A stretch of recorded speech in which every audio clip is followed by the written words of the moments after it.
This is Beyond with Heather Tesch, where we examine near-death experiences and life itself, hopefully making this life a little better. Hello, everyone. Thank you so much for joining me. My guest today is Philip Hasheider. Hello, Philip. Well, hi, Heather. It's a pleasure to be with you. I have so enjoyed the conversations that we have already had, and I rarely do a part 4 with somebody, but there are still so many things that I want to ask you about that you put in your book. And your book, of course, is called 6 Minutes in Eternity.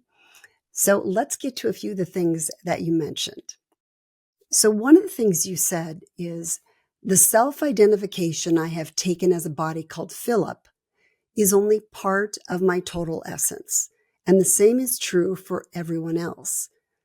I'm an eternal visitor in an interim human bodysuit that is the vehicle which allows my spirit to experience this dense level of vibration. So I assume that what you're talking about here is that we have a higher self that is always sort of residing there in this infinite world. Would that be correct? I think it would be a little more accurate to say that our higher self dwells within us. Oh, okay. That is the essence, that is the soul, that is the inner spirit, the Creator's gift for us to exist in this dimension. So it is within us. Except we tend not to want to acknowledge that, or we deny it, or we choose some other reason not to believe that that could possibly be.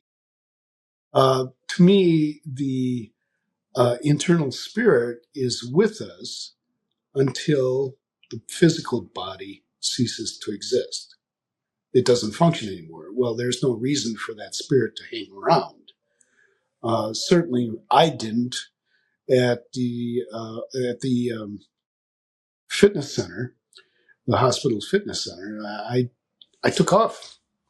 Did I know I took off? No, I just found myself in another dimension. But all the time that they were working on reviving me, I was in this eternal dimension as my true essence, my inner spirit, my soul, if you will. You can label it however you want. They didn't know I was there. And I couldn't tell them that they didn't have to bother. I was really fine where I was uh, because I couldn't talk to them. And so, yeah, I don't see our inner essence as being like a level.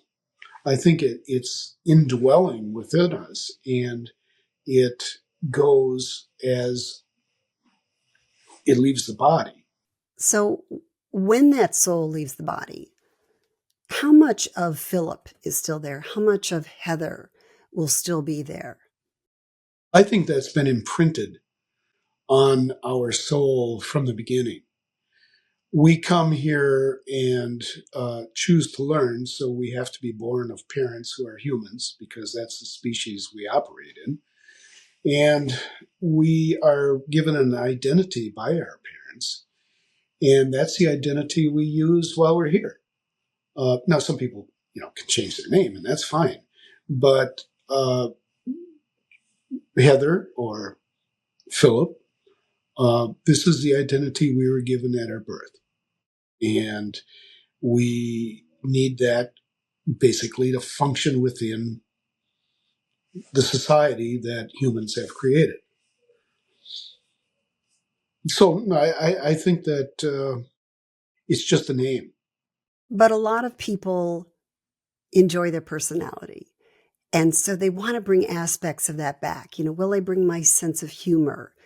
Various things like that. So do we retain some of that when we're no longer in this body, or do we leave everything behind? I think the personality is an extension of our inner spirit.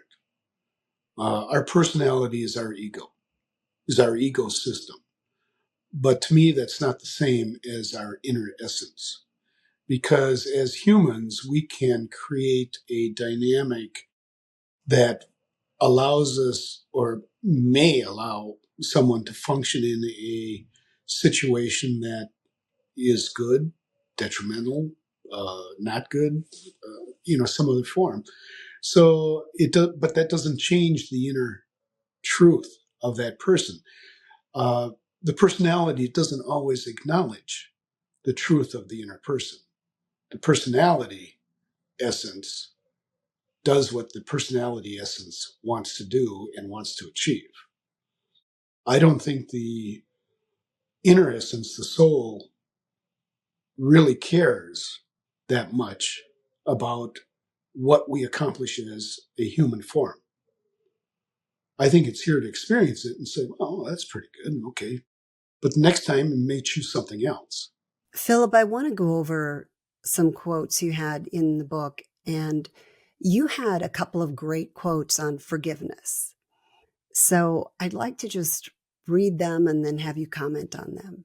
So the first one is, I forgive by allowing the other person to be who they are, regardless of what I think they should be. So that's the first one. Okay. The second one is, forgiveness is the release of the discord, which was of my own creation anyway. Okay. So expand on those. Okay. Let's do the first one. I forgive by allowing the other person to be who they are, regardless of what I think they should be. Well, I think that's true. We want people to be something that we want them to be. And I see that over and over and over again. So instead of just accepting them for what they are and for what they've chosen, we tend to demean, we tend to dismiss, look down on. And where does that get anyone? It creates levels of difference in society, and that hasn't worked out too well for us. So from that standpoint, I think, allowing a person to be who they are, whether or not you agree with them, it's their choice, not yours. Now, the second question. Forgiveness is the release of the discord, which was of my own creation anyway. If you harbor grudges, and you can't forgive somebody for what slight they had made against you, which they might not even have recognized as being a slight towards you, you're just really beating down on yourself for no reason whatsoever. So if you just kind of forgive it and let it go and say, I don't need that anymore, you can get on with your own life without having that luggage strapped onto you for no reason. That's what I was trying to say is, and we can forgive ourselves for not being what we thought we should be. And so it's the same. I mean, if we forgive someone, we're releasing ourselves from any attachment to that incident or whatever happened that is causing you to, grieve or whatever it is you feel at that moment. Now, that may not always be easy. I'll grant that. But if you look at the basic of what I said, that by forgiving, you release yourself from that, whatever it was, the trauma or whatever. Otherwise, you're beholden to it. That makes so much sense. Another quote I want to ask you about is, I've had a lot of guests recently talk about manifestation and, our thoughts are creating our reality. And you're referring to manifestation through prayer. And this is what your quote is. I must be willing to become that for which I ask. And I just thought that was such an incredible quote, because I do think that we ask for things and then maybe it's that we feel unworthy, but we also kind of push them away at the same time that we're asking. Well, I think that's true. I certainly there's many forms of prayer, but if we're going to ask for something, then we have to be willing to step up and try to be the answer to that prayer in the first place, and understand why we're asking for it. Why is it you want to ask for that? And is there something you can do on your own that will be just as supportive without asking for it in the first place? That's really what I was trying to get at, and I hope that makes some sense to people. To me, that quote also was saying that we need to embody what we're asking for, because you said, I must be willing to become that for which I ask. So that's what I found was so powerful about it, is that, once we ask for something, we need to sort of live that and trust that will be the outcome. I agree. I agree. And if you aren't satisfied with the outcome, well, then then you'd have nothing to complain about. So, yeah, I agree with that. We talked in an earlier episode about how much you couldn't bring back. Our brains are just not capable of understanding all that you saw. But how often do you ponder about the things that you didn't bring back? It took a long time to understand what happened. And as I asked more questions, I wasn't getting a lot of answers. And so I really had to look, and I really had to think deep inside me. When I did get those answers, the interesting thing now is that I'm far more at peace with what I've learned. None of it frightens me whatsoever. It used to be that I would have to close my eyes and think back to that experience in that dimension. I don't even have to do that anymore. And what's happened is that it has now emerged to a way that actually I see that dimension behind everything I look at now. There's no separation between seeing what's in front of me and then in the background seeing that dimension. It's really interesting, and I don't know why that's happened, other than that it's a confirmation, a reaffirmation that what I experienced is what's just beyond what we see, but I can still see it. And so are you constantly learning if you're always connected like that? I think so.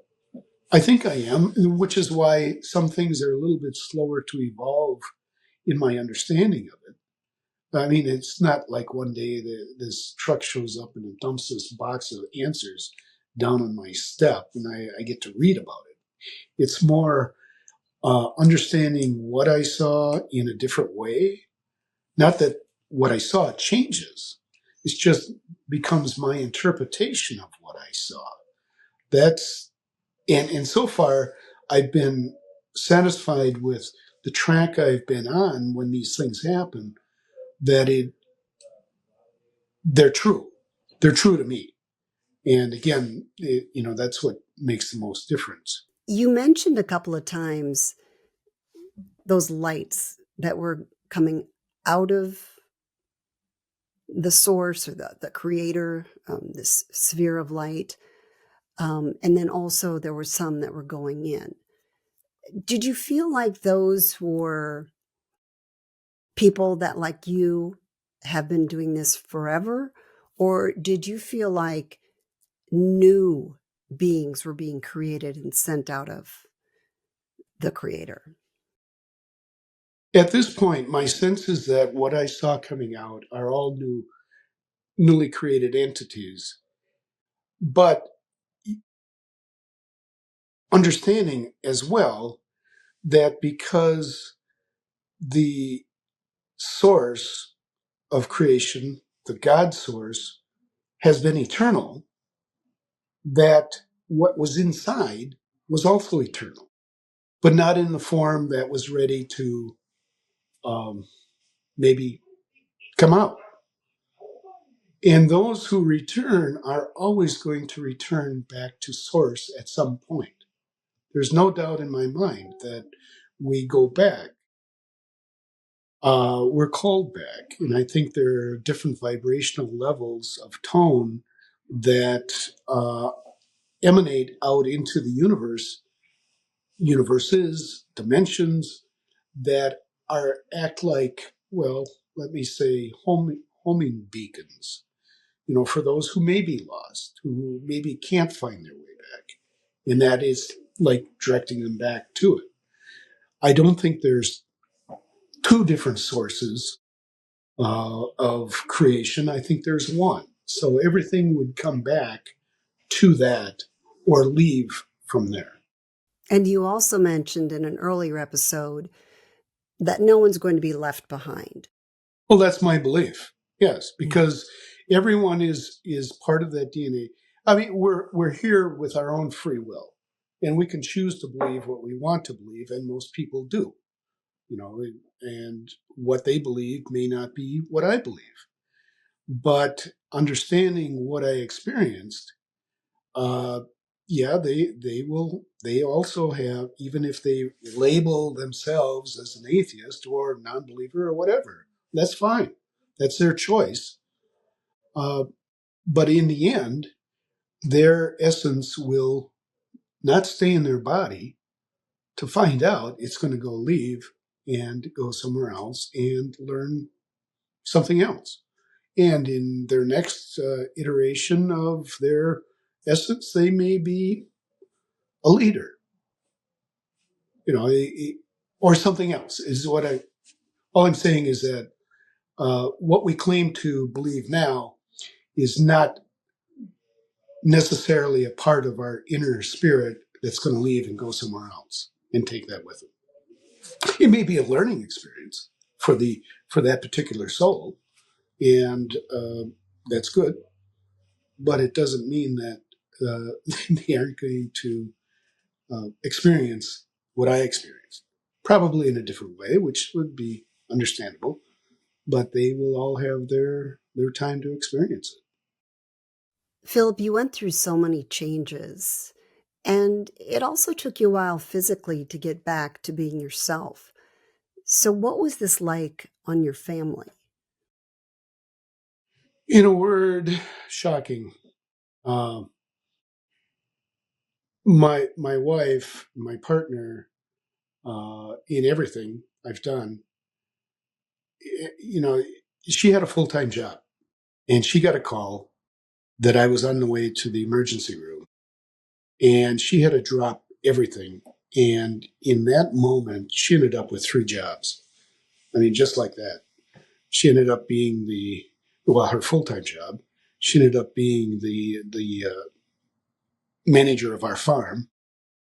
She ended up being our social director because she had to inform our two children and my brothers and sisters and my mom and uh, our friends and family. So she was on the phone a lot. Plus, she had to, uh, like I said, take care of the animals because I couldn't for quite a while, and she certainly wouldn't let me out running machinery until I was better.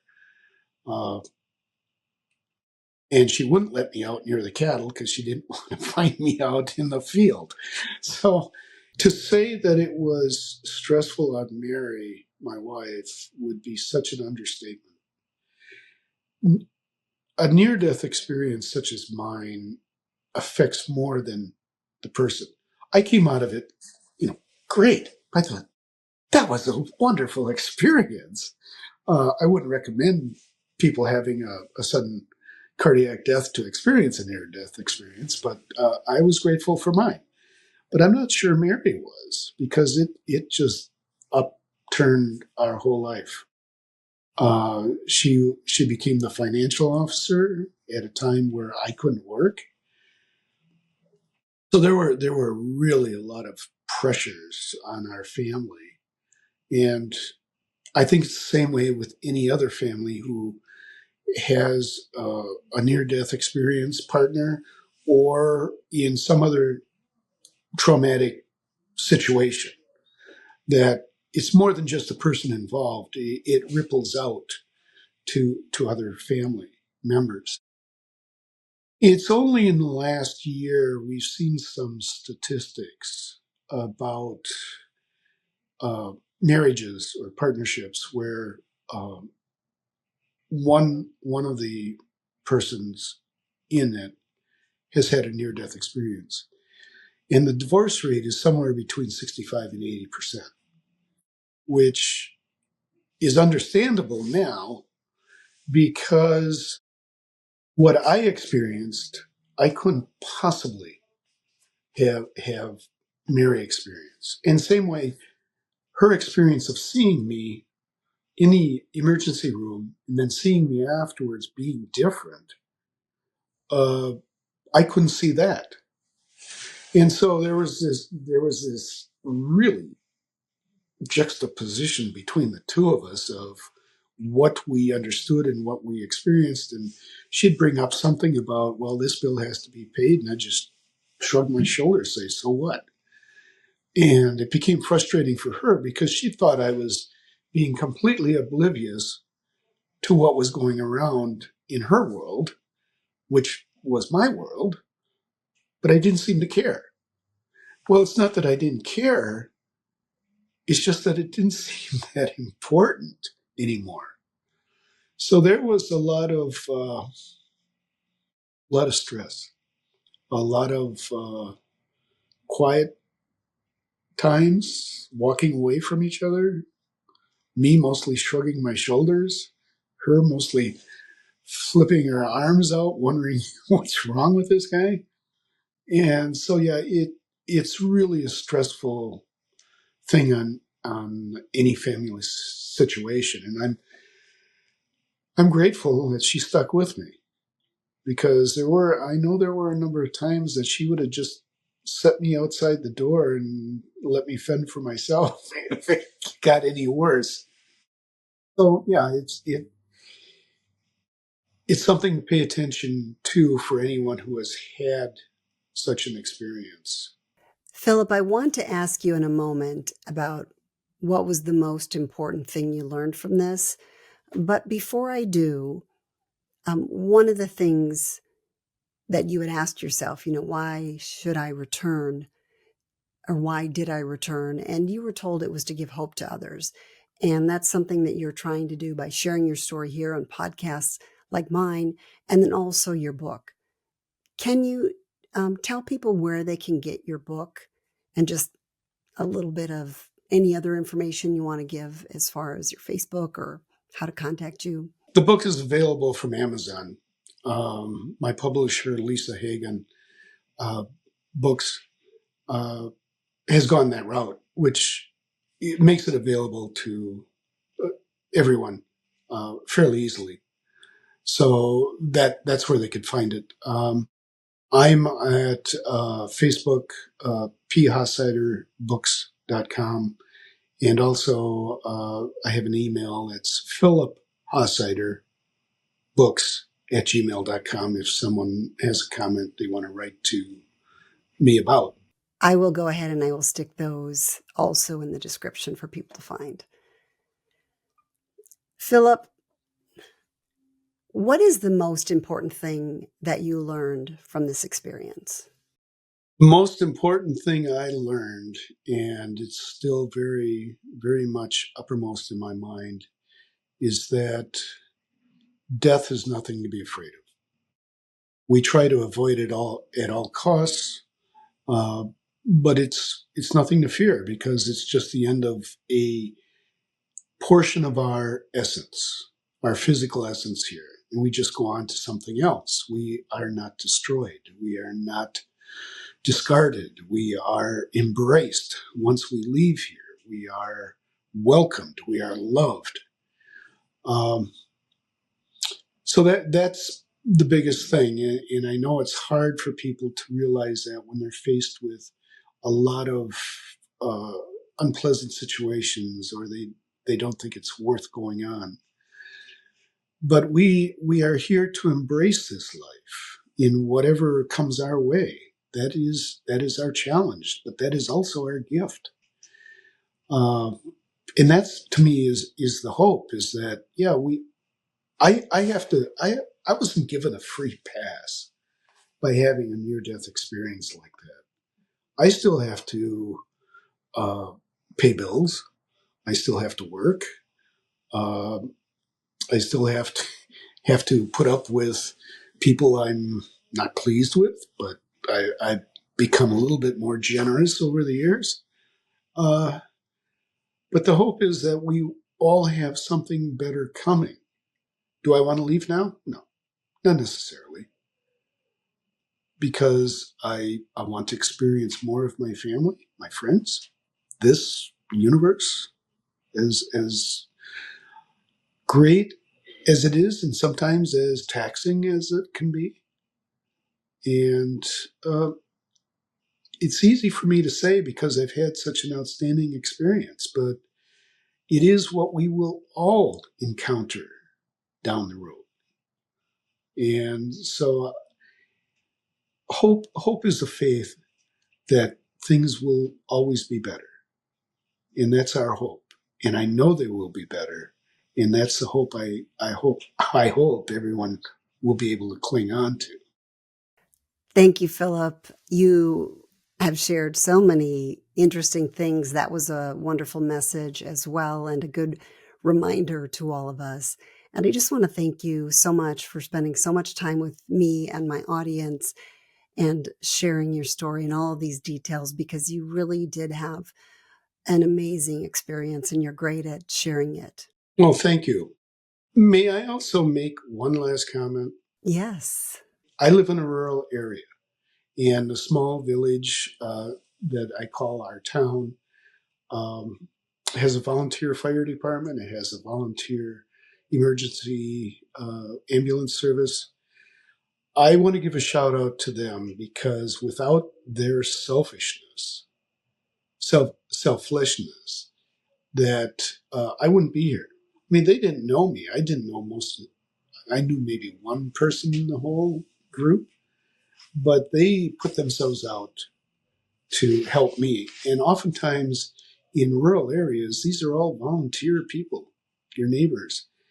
And so I encourage people to support their local EMTs and their volunteers, because they often fall under the radar until they're needed, and then they become the most important people in your life. So I want to give a shout out to them because they are the reason I'm still here to be able to talk to them. So thank you for letting me say that. Absolutely. And that is a good reminder to all of us because they are so important. It may be not today that we need them, but oftentimes there will be a time in the future when all of us will rely on somebody like that. So thank you, Philip. Once again, I have so enjoyed having you here with me. Well, thank you, Heather. This has been an absolute pleasure. And best wishes to you in your podcast. And thank you for inviting me. Oh, my absolute pleasure. Thank you, Philip. And that, folks, is a wrap. And I hope that if you're here right now, that means that you made it through all 4 episodes with Philip. I wanted to do 4 because I felt like I had so many things to cover. And I felt we were able to get to it all as we went through 4 episodes. So thank you so much for those of you that stuck around. I would love to hear your thoughts. What was most interesting to you? To me, it was the universes and the layers of them. I found that so fascinating, but I'd love to hear your thoughts. So go ahead and put that in the comments. If you made it this far, also, and you watched all 4 episodes, put made it and then the number 4, because I always like to see who stuck with it this long. So I really appreciate you being here. Thank you so much. And I will hopefully see you in the next episode. Thanks for joining me on Beyond with Heather Tesch. Please add comments and questions you'd like future guests to answer. Also, if you liked what you heard, please hit the thumbs up button and subscribe. That'll help keep this podcast going. You can also go to Beyond with Heather Tesch to look for more episodes.